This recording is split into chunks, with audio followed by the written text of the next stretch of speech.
dan gadget di tangan. Tapi akhlak mulia jangan diabaikan. Betul. Tak guna bijak pandai pun kalau adab tiada dalam simpanan. Ish. Gaya ada, duit pun ada. Tapi kalau biadab, semua tak guna. Mari dengar, mari hayati. Kami sampaikan bicara berirama ini. Cikgu marah, saya tidur malam-malam, tidur lewat. Saya tetap angkat tangan sebab adab nombor 1. Aduh, hahaha, kawan kata saya ketawa. Lepas tu, pura-pura tolong pula. Nilai murni jangan dibuat drama. Ikhlas hati baru mulia. Hati bersih kata pun manis. Tak sindir. Kalau nak jadi manusia berkualiti, mesti ada nilai dan integriti.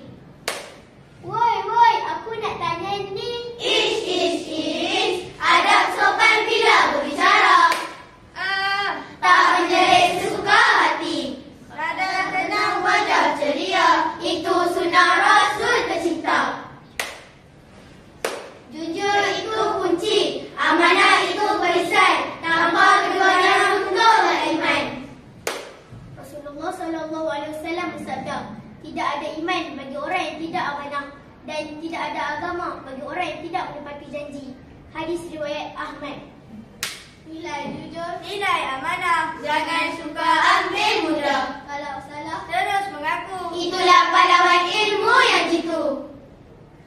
Adik kecil perlu dibimbing. Ewa, jangan diejek, jangan disindir. Amboi, Kasih sayang sesama insan, itu nilai organik sepanjang zaman.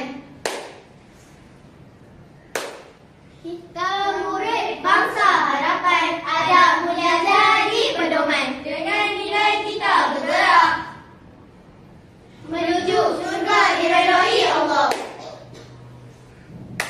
Kami janji setia dan taat, adab dan nilai tetap kuat. Takkan tunduk pada keburukan kerana kami generasi harapan.